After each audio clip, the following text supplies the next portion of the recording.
الحمد لله نحمده ونستعينه ونستغفره ونؤمن به ونتوكل عليه ونعوذ بالله من شرور أنفسنا ومن سيئات أعمالنا من يهده الله فلا مضل له ومن يضلله فلا هادي له ونشهد أن لا إله إلا الله وحده لا شريك له ونشهد أن سيدنا ومولانا محمدا عبده ورسوله أرسله بالحق بشيرا ونذيرا وداعيا إلى الله بإذنه وسراجا منيرا صلى الله عليه وعلى آله وأصحابه وبارك وسلم تسليما كثيرا أما بعد فقد قال الله سبحانه وتعالى أعوذ بالله من الشيطان الرجيم بسم الله الرحمن الرحيم إن يوم الفصل كان ميقاتا يوم ينفخ في الصور فتأتون أفواجا وفتحت السماء فكانت أبوابا وسيرت الجبال فكانت سرابا إن جهنم كانت مرصادا للطاغين مآبا لابثين فيها أحقابا لا يذوقون فيها بردا ولا شرابا إلا حميما وغساقا جزاء وفاقا إنهم كانوا لا يرجون حسابا صدق الله مولانا العظيم وقال رسول الله صلى الله عليه وسلم اغتنم خمسا قبل خمس شبابك قبل هرمك صحتك قبل سقمك وغناك قبل فقرك وفراغك قبل شغلك وحياتك قبل موتك أو كما قال رسول الله صلى الله عليه وسلم سبحانك لا علم لنا إلا ما علمتنا إنك أنت العليم الحكيم سبحانك لا فهم لنا إلا ما فهمتنا إنك أنت الجواد الكريم اللهم ألهمنا مراشد أمورنا وأعذنا من شرور أنفسنا ومن سيئات أعمالنا اللهم صل على محمد وعلى آل محمد كما صليت على إبراهيم وعلى آل إبراهيم إنك حميد مجيد اللهم بارك على محمد وعلى آل محمد كما باركت على إبراهيم وعلى آل إبراهيم إنك حميد مجيد الحمد لله قابل احترام معزز محترم حاضرين আল্লাহ তাআলা আমাদেরকে ঈশান নামাজ জামাতের সাথে আদায় করার পরে কোরআনের মজলিসে, কোরআনের মাহফিলে বসার তৌফিক দান করেছেন। এই জন্য আমরা দিল থেকে শুকরিয়া আদায় করি, আলহামদুলিল্লাহ। সূরাতুন নাবা এর 17 নম্বর আয়াত থেকে 27 নম্বর আয়াত, এই 10টি আয়াতের অর্থ এবং সংক্ষিপ্ত তাফসীর আজকে ইনশাআল্লাহ আলোচনা করার চেষ্টা করা হবে। আল্লাহ তাআলা তৌফিক দান করেন। পিছনের যে আয়াতগুলো গিয়েছে সেগুলোর মধ্যে আল্লাহ তাআলার কুদরত, আল্লাহ তাআলার ইনআম, আল্লাহ তাআলার দয়া, আল্লাহ তাআলার দানের আলোচনা করেছেন। আল্লাহ তাআলা বলেছেন, আলাম নাজআলিল আরদা মিহাদা, আমি কি জমিনকে তোমাদের জন্য বিছানা বানাই নাই? ওয়াজআলনা নাওমাকুম সুবাতা, তোমাদের জন্য ঘুমকে আরামদায়ক করি নাই? ওয়াজআলনাল লাইলা লিবাসা, তোমাদের জন্য রাতকে পোশাক বানাই নাই? আল্লাহ তাআলা আসমান, জমিন, এইগুলোর মাঝে, এগুলোর সাথে সম্পৃক্ত যত বিষয় এবং আমাদের সাথে সম্পৃক্ত যত বিষয়, এই সমস্ত বিষয় আল্লাহ তাআলা স্মরণ করেছেন, যেগুলো আমি করেছি। এগুলো কি করেছেন? আল্লাহ করেছেন। এখন আল্লাহ তাআলা যেগুলো করলেন, কেন করলেন? আল্লাহ তাআলা কোনো কাজ অনর্থক করেন না। আল্লাহ তাআলা আয়াতের মধ্যে বলেছেন, আফাহাসিবতুম আন্নামা খলাকনাকুম আবাসা, তোমরা কি মনে করো যে আমি তোমাদেরকে অনর্থক সৃষ্টি করেছি? ওয়ান্নাকুম ইলাইনা লা তুরজাউন, আমার কাছে তোমাদের ফিরে আসতে হবে না, এটা কি তোমরা মনে করো? যদি খাওয়া, ঘুম, উপার্জন আর পেশাব পায়খানা, ঘর বাড়ি, এগুলোই যদি হইতো আসল উদ্দেশ্য, তাহলে আমাদের যে অন্যান্য মাখলুক তারা অনেক ভালো আছে। আল্লাহ তাআলা আমাদেরকে শুধু এই জন্য সৃষ্টি করেননি, আল্লাহ তাআলা আমাদেরকে সৃষ্টি করেছেন, এটা অন্য আয়াতের মধ্যে আল্লাহ বলে দিয়েছেন, ওমা খালাকতুল জিন্না ওয়াল ইনসা ইল্লা লিয়াবুদুন, আমি জিন ও ইনসানকে সৃষ্টি করেছি আমার ইবাদতের জন্য। কিসের জন্য? আমার ইবাদতের জন্য। আমাকে চিনা, আমার ইবাদতের জন্য আমাকে চিনতে হবে। একজন মানুষকে তখনই মানা যায় মানে যখন তাকে চিনে। ঠিক একইভাবে তখনই বান্দা আল্লাহকে মানতে পারবে যখন আল্লাহকে চিনবে। এজন্য ইবনে আব্বাস রাদিয়াল্লাহু তাআলা আনহু এই আয়াতের তাফসীরের মধ্যে বলেছেন, লিয়াবুদুন আই লিয়ারিফুন, অর্থাৎ আল্লাহকে চিনা। আল্লাহর বন্দেগী করার এর একটা ব্যাখ্যা হচ্ছে আল্লাহকে চিনা।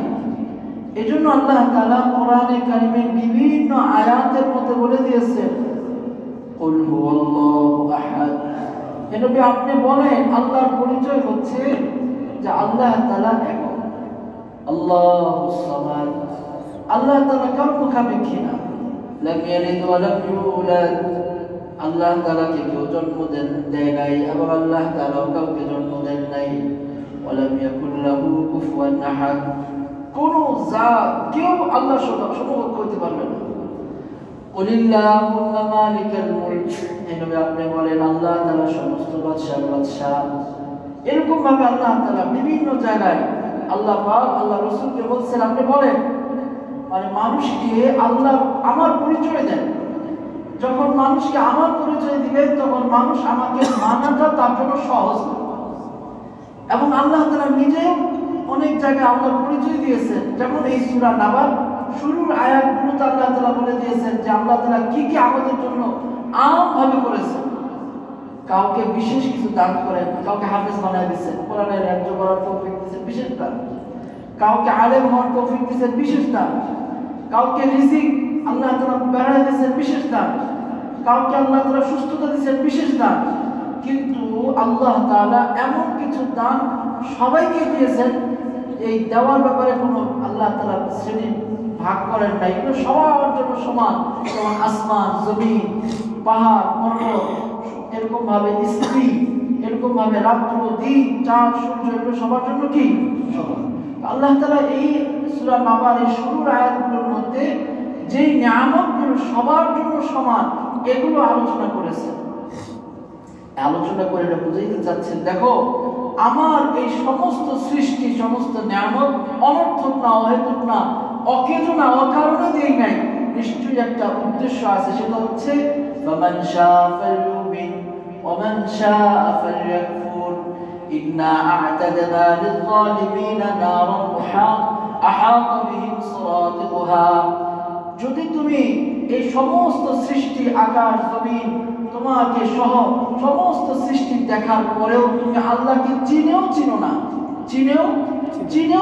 না, তাহলে জেনে রাখো তোমার জন্য আছে জাহান্নাম। তোমার জন্য আছে কি? জাহান্নাম।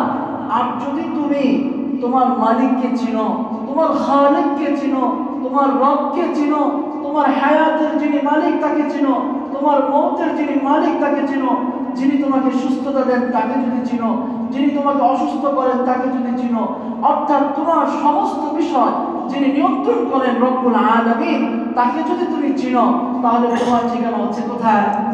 জান্নাত। মাইয়ামাল সালিহাত, তার যে নেক আমল করবে, ইন্নাল্লাযীনা আমানু ওয়া আমিলুস সালিহাত কানাত লাহুম জান্নাতুল ফিরদাউসি নুজুলা, যে ঈমান আনবে, নেক আমল করবে, তার ঠিকানা জান্নাতুল ফিরদাউস। এখন এই জান্নাতুল ফিরদাউস আর জাহান্নাম আল্লাহ দিবেন, কবে দিবেন? এটা হচ্ছে প্রশ্ন। এটা হচ্ছে কি? প্রশ্ন। এই প্রশ্নের উত্তরটা আল্লাহ তাআলা দিচ্ছেন। ইন্না ইয়াওমাল ফাসলি কানা মিকাতা, শুনে রাখো, জেনে রাখো, বিচারের যে দিন, ফয়সালার যে দিন, এটা নির্ধারিত, নির্দিষ্ট সময় মতো এসে উপস্থিত হবে। এটা আগেও হবে না, পিছেও হবে। এটার আলামত কি? ইয়াউমা ইউনফাখু ফিস-সূরি ফাতাতুনা আফওয়াজা। এটা অনেক আলামত। এর মধ্যে আল্লাহ তাআলা এই আয়াতের মধ্যে যে আলামতের কথা বলতেছেন সেটা হচ্ছে আখিরাতের আলামতের কথা বলতেছেন। সেটা হলো দ্বিতীয় সিংহায় যখন ফুঁক দেওয়া হবে, তখন সমস্ত মানুষ তোমরা দলে দলে আমার সামনে উপস্থিত হবা, এতে কোনো সন্দেহ নাই। কেউ উপস্থিত হইতে চাইলে হবা, না চাইলে হবে না, বিষয়টা এরকম না। ইয়াউমা ইউনফাখু ফিস-সূর, যেদিন সিংহায় ফুৎকার দেওয়া হবে, ফাতাতুনা আফওয়াজা, তোমরা দলে দলে আমার সামনে উপস্থিত হবে। সেদিনের অবস্থা কি হবে? ওয়াফুতিহাতিস সামাউ ফাকানাত আবওয়াবা, এই ফুৎকারে আসমানগুলো ফেটে যাবে। আসমান ফেটে যাওয়ার কারণে এই আসমানের মধ্যে বিভিন্ন দরজার সৃষ্টি হয়ে যাবে। ওয়াসুইরাতিল জিবালু ফাকানাত সারাবা, এই ফুৎকারের কারণে পাহাড়গুলো তুলার মতো, ওয়াতাকুনুল জিবালু কালইহনিল মানফুশ, কোথাও বলছেন আল্লাহ তুলার মতো, কোথাও এই আয়াতের মধ্যে বলছেন বালিকোনার মতো। এই রোদের মধ্যে যেরকম বালিকোনাগুলো চিকচিক করতে থাকে, ঠিক যখন ফুৎকার দেওয়া হবে এই পাহাড়গুলো উঠতে থাকবে, এই পাহাড়গুলো চিকচিক করতে থাকবে। কথা বুঝে আসছে? এখন ফাতাতুনা আফওয়াজা, তোমরা দলে দলে আসবে। এই দলে দলে ব্যাখ্যায় একটু মনোযোগ দিয়ে শুনবেন। হযরত মুআয ইবনে জাবাল রাদিয়াল্লাহু তাআলা বর্ণনা করেন, প্রিয় নবী সাল্লাল্লাহু আলাইহি ওয়াসাল্লাম ইয়াউমা ইউনফাখু ফিস-সূর আয়াতখানি পাঠ করে ইরশাদ করেছেন, কিয়ামতের সময় আমার উম্মতের 10টি কাতার হবে। কয়টি কাতার? একটু মনোযোগ দিয়ে শুনেন, অল্প সময় ছেড়ে দেব। একটি কাতারের লোকদের আকৃতি হবে বানরের ন্যায়। কিসের ন্যায়? বানর। মানুষ কিন্তু আকৃতিটা হবে বানরের। এরা হবে কাদেরিয়া ফিরকার লোক, একটি লোক। আরেকটি কাতারের লোকদের আকৃতি হবে শূকরের ন্যায়। আপনারা জানেন, একটু বোঝার জন্য বলে দিচ্ছি, যে আপনারা জানেন যে ইসলামের মধ্যে কয়টা কাতার হবে, কয়টা ফিরকা হবে? 73টা ফিরকা।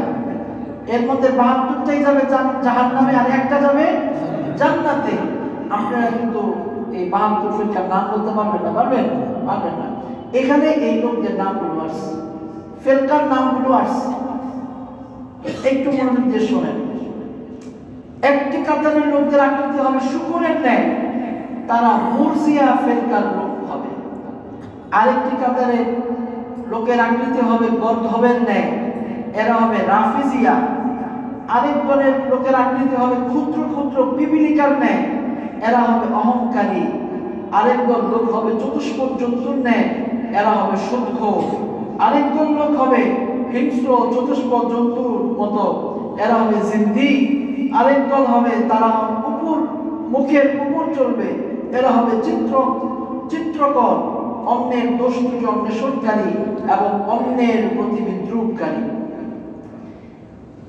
খতিব এই হাদিসকে তার আসিরাজুল মুনিরে এভাবে লিপিবদ্ধ করেছেন যে প্রিয় নবী সাল্লাল্লাহু আলাইহি ওয়াসাল্লাম ইরশাদ করেছেন, এটা একটু মনোযোগ দিয়ে শুনেন, যে কিয়ামতের দিন আমার উম্মতের 10টি দলের হাসর 10টি আকৃতিতে হবে।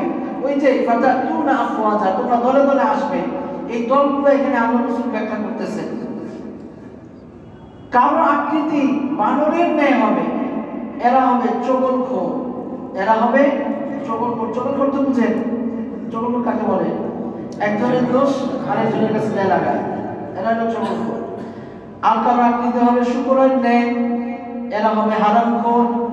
আর কারো মাথা ঝুঁকে থাকবে, তারা পা উপরের দিকে থাকবে, চেহারা এবং চক্ষু নিচের দিকে থাকবে, তাদেরকে এভাবে টেনে নেওয়া হবে, তারা হবে সুদখোর। তারা কি? সুদখোর। ব্যাংকে টাকা রেখে সুদ খায়, বা গ্রাম দেশে বিভিন্ন সংস্থা আছে, আশা, ব্র্যাক, কত যে না। গ্রামে যারা যান তারা জানেন, এত কিছু শহরে নাই। গ্রামে আপনার বিল্ডিংয়ে এই সুদখোরদের অফিস। একটা বাড়ি আল্লাহ তাআলা বানানোর তৌফিক দিয়েছেন, আব্বা মা বানাচ্ছেন, ওই বাড়ি বানাইতে না বানাইতে সুদখোররা উপস্থিত যে আমাদেরকে ভাড়া দেন, আমরা এখানে এই কাজ করব। আমি বলে দিয়েছি যে না, ভাড়া না হলেও এই কাজ করা এখানে যাবে না। তো গ্রামে বিশেষ করে এই সুদখোরদের অবস্থা, আপনি অনেকে আছেন যে ঢাকা শহরে কাজ করে, টাকা পয়সা ওই সুদের সংস্থার মধ্যে লাগায়। তো ব্যাংকে রেখে সুদ খান আর ওই সুদী সংস্থায় রেখে সুদ খান, সবই সুদের মধ্যেই পড়বে। আর কিছু লোক অন্ধ হয়ে উঠবে, অন্ধ অবস্থায় এদিক সেদিক ঘোরাফেরা করবে। এরা হবে সেসব লোক যারা বিচার মীমাংসায় জুলুম অত্যাচার করে। আপনাকে বিচারক বানাইছে, আপনি বা যে নেতারে বিচারক বানাইছে, নেতা কিছু টাকা খেয়ে বাস জুলুম করলো। আর কোন লোক হবে মুখ বধির এবং নির্বোধ। এরা সেসব লোক যারা নিজেদের আমলের ব্যাপারে গৌরব বোধ করে। আমি নামাজি, আমি হাজি, আমি গাজী, আমি আলেম, আমি মুফতি, আমি হাফেজ। যে কোনো বিষয়ে আমার মধ্যে আল্লাহ তাআলা কিছু একটা গুণ দিচ্ছেন, ভালো গুণ, এই বিষয়ে যারা অহংকার করে তাদের শাস্তি হবে এরকম। কোন লোকের জিহ্বা বুক পর্যন্ত ঝুলন্ত থাকবে, তাদের মুখ থেকে রক্ত এবং পুঁজ বের হতে থাকবে এবং তাদের কারণে দুর্গন্ধ ছড়িয়ে পড়বে। এরা হলো সেসব লোক যারা এমন ওয়াইজ বা বক্তা যাদের কথায় এবং কাজে মিল ছিল না, অর্থাৎ তারা ভালো কথা বলতো কিন্তু তারা নিজেরাই আমল করতো না। আল্লাহ তাআলা আমাদেরকে হেফাজত করেন। বিশেষ করে আমরা এই দলের মধ্যে আছি, যদি আমল না করি, আর যদি আমল করার আল্লাহ তৌফিক দিয়ে দেন, বেঁচে যাব। আর কোন লোকের হাত পা কর্তন করা হবে, এরা হবে সেসব লোক যারা তাদের প্রতিবেশীকে কষ্ট দিত। আজকে আমরা প্রতিবেশীর দিকে খেয়াল করি না। বিল্ডিং উঠাইতে মন চাইছে, এমন ভাবে বিল্ডিং উঠাই, একজনের দেয়ালের সাথে আরেকজনের দেয়াল লাগাই দিই, তার ঘরে আলো আসারও সেট ফেলানোর কোনো সুযোগ নাই। এগুলো খেয়াল রাখতে হবে। আর কোন লোককে অগ্নির উপর ঝুলন্ত অবস্থায় রাখা হবে, তারা সেসব লোক যারা দুনিয়াতে ক্ষমতাসীনদের নিকট মানুষের বিরুদ্ধে দুর্নাম করত। আর কোন লোককে এমন অবস্থায় জানা হবে, তাদের থেকে এক প্রকার দুর্গন্ধ বের হবে যা মৃত পচা গলা জন্তু থেকেও অধিক দুর্গন্ধযুক্ত হবে। তারা হবে সেসব লোক যারা কুপ্রবৃত্তির তাড়নায় আনন্দ উল্লাসে মত্ত থাকত আর আল্লাহ পাকের তরফ থেকে প্রদত্ত অর্থ সম্পদ সম্পর্কীয় বিধানকে অমান্য করত, যেমন যাকাত, ওসর প্রভৃতি আদায় বিরত থাকত। কোন লোককে কণ্ঠকাকীর্ণ দীর্ঘ চাদর পরিয়ে রাখা হবে যারা দুনিয়াতে দাম্ভিক এবং অহংকারী ছিল। সবাই বলেন নাউযু বিল্লাহ। আল্লাহ তাআলা আমাদের এই সমস্ত আযাব গজব থেকে হেফাজত করে। এবার আসেন, ইন্না জাহান্নামা কানাত মিরসাদা লিত-তাগীনা মাআবা।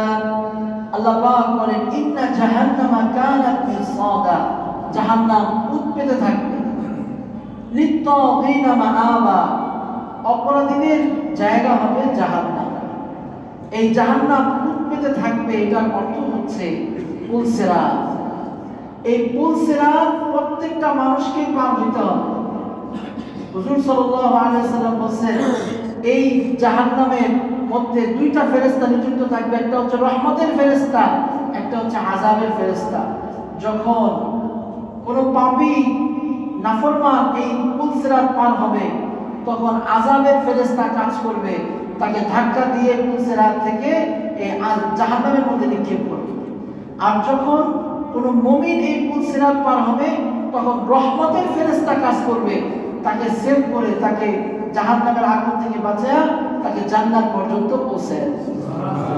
রাসূলুল্লাহ সাল্লাল্লাহু আলাইহি ওয়াসাল্লাম বলেন এই পুলসিরাতটা হবে তলোয়ারের মতন ধারালো, চুলের চাইতেও চিকন, 15,000 বছরের রাস্তা অন্ধকার হবে। আল্লাহ তাআলা আমাদেরকে এটা সহজে পার হওয়ার তৌফিক দান করেন। আমিন। কয়েক জায়গায় আটকানো হবে। এই পুলসিরাত পার হতে গিয়ে এক নম্বর আটকানো হয়ে আটকায় জিজ্ঞাসা করবে তুমি কি লা ইলাহা ইল্লাল্লাহ স্বীকার করতা? যদি লা ইলাহা ইল্লাল্লাহ দিল থেকে স্বীকারকারী হয় সে পার হয়ে যাবে। দ্বিতীয় জায়গায় আটকাবে, বলবে তুমি কি নামাজ ঠিক মতন পড়তা? যদি নামাজ ঠিক মতন পড়ে পার হয়ে যাবে। এরপর আবার আটকাবে, তুমি কি যাকাত ঠিক মতন দিতা? যদি যাকাত ঠিক মতন দিয়ে থাকে পার হয়ে যাবে। এরপর আবার আটকাবে, তুমি কি হজ করেছো? যদি হজ করে থাকে পার হয়ে যাবে। এরপর আবার আটকাবে, তুমি কি উমরা করেছো? উমরা করা সুন্নতে মুআক্কাদা, যদি তৌফিক থাকে জীবনে একবার উমরা করা সুন্নতে মুআক্কাদা, যদি উমরা করে থাকে পার পেয়ে যাবে। এরপরে আরো বিভিন্ন বিষয় জিজ্ঞাসা করবে, 7টা জায়গায় জিজ্ঞাসা করা হবে। যদি সমস্ত আমলগুলো তার হয়ে থাকে সে পার পেয়ে যাবে। সুবহানাল্লাহ। এজন্য আমরা এই আমলগুলো করার চেষ্টা করব। আল্লাহ পাক আমাদেরকে তৌফিক দান করেন। আমিন। লাবিসিনা ফিহা আহকাবা, এই জাহান্নামটা যে অপরাধীদের জায়গা, অপরাধীরা সেখানে কতকাল থাকবে। লাবিসিনা, তারা অবস্থান করবে আহকাবা, যুগের পর যুগ। এখন কথা হচ্ছে যুগের পর যুগ হইল, এক সময় তো যে যুগটা শেষ হবে, কিন্তু সর্বশেষ কথা, এখানে অনেক আলোচনা আছে, আলোচনা করতে গেলে দীর্ঘ হয়ে যাবে। সর্বশেষ সিদ্ধান্ত যেটা, সেটা যুগ কখনো শেষ হবে না। এক যুগ শেষ হবে তো আরেক যুগ সংযুক্ত হবে। আল্লাহ তাআলা সর্বশেষ তাদেরকে বলবেন ফালান নাযীদাকুম ইল্লা আযাবা, আমি কেবল তোমাদেরকে আযাবই বৃদ্ধি করব, আযাব ছাড়া আর কোনো কিছু তোমাদের জন্য বৃদ্ধি করব না। অর্থাৎ আযাব আর আযাব, আযাব আর আযাব কাফেরদের জন্য। কাদের জন্য? কাফেরদের জন্য। আর মুসলমান মুমিন অপরাধী তারা কিছুকাল জাহান্নামে থাকলেও এক সময় জান্নাতে চলে যাবে। لا يذوقون فيها بردا ولا شرابا إلا حميما وغساقا لا يذوقون فيها بردا, তারা সেখানে কোনো ঠান্ডা পানি পাবে না, কোনো শীতল ছায়া পাবে না, ওয়ালা শারাবা, এবং কোনো পান করার মতন পানি পাবে না। আগুন আর আগুন, আগুনের তাপ কেমন? এই দুনিয়ার আগুনের যতটুকু তাপ এর চাইতে 69 গুণ বেশি তাপ হবে। কাউকে যদি জাহান্নামের আগুন থেকে বের করে দুনিয়ার আগুনের মধ্যে ফেলে দেওয়া হয়, সে ভাববে আমি এখন এয়ার কন্ডিশনের মধ্যে আছি। তো জাহান্নামের আগুন কত তাপ হবে। আল্লাহ তাআলা আমাদেরকে হেফাজত করেন। এজন্য আমি একটা আমল দিয়েছিলাম, প্রত্যেকদিন সকালে আল্লাহুম্মা আজিরনি মিনান নার, প্রত্যেকদিন সন্ধ্যা আল্লাহুম্মা আজিরনি মিনান নার 7 বার করে পড়া। এটা পড়লে আল্লাহ তাআলা জাহান্নামের আগুন থেকে হেফাজত করবেন। ওয়ালা শারাবা, কোনো পানি থাকবে না, কিন্তু পানির পিপাসায় জিহ্বাটা বের হয়ে যাবে। কিতাবের মধ্যে আসছে পানি হাজার হাজার বছর চাওয়ার পরে পানি আসবে, এমন ফুটন্ত গরম পানি জাহান্নামীদের বুঝ আসবে। এটা যখন সামনে আসবে, এটা তাপে তাদের চেহারা পুড়ে যাবে, তাপেই চেহারা পুড়ে যাবে। তারপরও না খেয়ে পারবে না, তারপরও এটা গলা দিয়ে ঢুকাবে, ভাববে যদি একটু যায়, একটু যদি তৃষ্ণাটা নিবারণ হয়, একটু যদি পিপাসাটা নিবারণ হয়। কিন্তু যখন এটা গলা দিয়ে ঢুকাবে, এগুলো যখন গলা দিয়ে ঢুকবে, পেটে দিয়ে নামবে, সমস্ত নারী বুড়ি পেটের ভিতরে, শরীরের ভিতরে যা আছে সব গলে পচে টুকরা টুকরা হয়ে পিছনে রাস্তা দিয়ে বেরিয়ে যাবে। নাউযুবিল্লাহ। আল্লাহ তাআলা আমাদেরকে হেফাজত করেন। আল্লাহ পাক বলেন ইল্লা হামিমান, শুধু গরম দুধ, গরম পানি, ফুটন্ত পানি থাকবে। ওয়া গাসসাকা, ঠিক গরম যেরকম ঠান্ডা ওরকম হবে। এমন ঠান্ডা পানি দিবে, এমন বরফ পানি দিবে, এমন বরফের আযাব দিবে, শাস্তি দিবে, ওটাও ওইরকম আগুনের মতনই কষ্টদায়ক হবে। আল্লাহ তাআলা আমাদেরকে হেফাজত করেন। আল্লাহ পাক বলেন জাযাআ ওয়াফাকা, পরিপূর্ণ প্রতিদান। কি প্রতিদান? পরিপূর্ণ প্রতিদান। কিতাবের মধ্যে লেখা আছে, যদি জাহান্নামীদেরকে বলা হয়, জাহান্নামীরা তোমাদেরকে জাহান্নামে রাখা হবে, এতদিন পৃথিবীতে যত পাথর আছে, যত বালিকণা আছে, এই বালিকণার সংখ্যা পরিমাণ তোমাদেরকে জাহান্নামে রাখা হবে। জাহান্নামীরা বলবে আলহামদুলিল্লাহ। তারপরেও তো একদিন আমাদেরকে জাহান্নাম থেকে বের করা হবে। কিন্তু না না না না,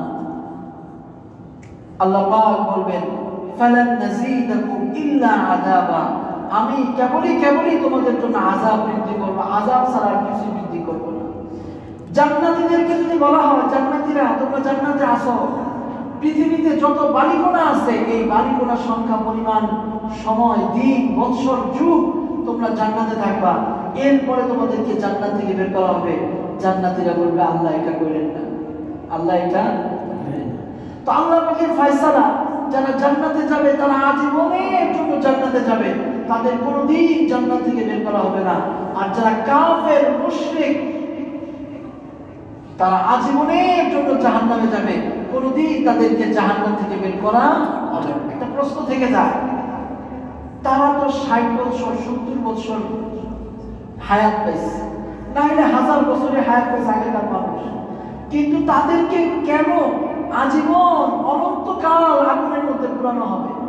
এটার উত্তর হচ্ছে, তারা যদি আজীবন অনন্তকাল হায়াত পাইতো, তাহলে তারা আজীবন অনন্তকাল তারা কুফরি ও শিরকের মধ্যেই থাকতো। এজন্যই তাদেরকে আজীবন শাস্তি দেওয়া। কথা বুঝে আসছে? আল্লাহ তাআলা আমাদেরকে হেফাজত করেন। এত শাস্তি, এত কিছু কেন? কারণ একটাই, ইন্নাহুম কানু লা ইয়ারজুনা হিসাবা, তারা আখিরাতের হিসাব যে হবে এটা তারা চাইতো না, আশা করতো না, বিশ্বাস করতো না। এখন আমরা আমাদের মধ্যে কতটুকু বিশ্বাস আছে? রাসূলুল্লাহ সাল্লাল্লাহু আলাইহি ওয়াসাল্লাম প্রতিদিন, প্রতি নামাজে, প্রতি রাতে আল্লাহর কাছে দোয়া করতেন, আল্লাহুম্মা হাসিবনি হিসাবান ইয়াসীরা, আল্লাহ আমার হিসাব সহজ করে দিন। আয়েশা রাদিয়াল্লাহু তাআলা আনহা বলেন, ইয়া রাসূলুল্লাহ, আপনার হিসাব হবে? বলে হ্যাঁ, প্রত্যেকটা মানুষের হিসাব হবে, প্রত্যেকটা মানুষের হিসাব হবে। তো আয়েশা রাদিয়াল্লাহু তাআলা আনহা বললেন, ইয়া রাসূলুল্লাহ, তাহলে যে আল্লাহ পাক কোরআনের মধ্যে বলেন যার হিসাব সহজ হবে সে কামিয়াব, সে নাজাত প্রাপ্ত, তো সহজ হিসাবের অর্থটা কি যদি হিসাবই হয়? তখন হুজুর সাল্লাল্লাহু আলাইহি ওয়াসাল্লাম বলেন, এটার মানে হচ্ছে তার আমলনামাটা আল্লাহর সামনে পেশ করা, যে অমুকের ছেলে অমুক, ووضع الكتاب فترى المجرمين مشفقين ويقولون يا ويلتنا ما لهذا الكتاب لا يغادر صغيرة ولا كبيرة إلا أحصاها। যখন কিতাবটা পেশ করা হবে, কিতাবটা দেওয়া হবে, রাখা হবে, তখন ফাজিল, ফাসিক, আল্লাহর দুশমন, কাফের, মুশরিক এই কিতাব দেখে বলবে, ইয়া ওয়াইলাতা, হ্যাঁ, মা লিহাদাল কিতাব, এটা কেমন কিতাব, লা ইউগাদিরু সাগীরাতান ওয়ালা কাবীরাতান ইল্লা আহসাহা, ছোট কোনো কিছু বাদ পড়ে নাই, বড় কোনো কিছু এটার মধ্যে দেখি লেখা আছে, বাদ পড়ে না। আল্লাহ পাক বলবেন, ইকরা কিতাবাক, তুমি তোমার কিতাব পড়ো, আমলনামা পড়ো। কাফা বিনাফসিকা আল-ইয়াওমা আলাইকা হাসিবা, তোমার এই কিতাব, তোমার এই আমলনামাই তোমার হিসাবের জন্য যথেষ্ট হয়ে যাবে। তার মানে আমলনামা প্রত্যেকের অ্যাকাউন্টে জমা হচ্ছে, লেখা হচ্ছে। মা ইয়ালফিযু মিন কাওলিন ইল্লা লাদাইহি রাকীবুন আতীদ, প্রত্যেকের জবানের সামনে ফেরেশতা নিযুক্ত করা আছে। ইয়ালামুনা মা তাফআলুন কিরামান কাতিবিন, দুই কাঁধের মধ্যে ফেরেশতা লাগানো আছে, তারা আমাদের রাত দিনের সমস্ত আমল রেকর্ড করতেছে।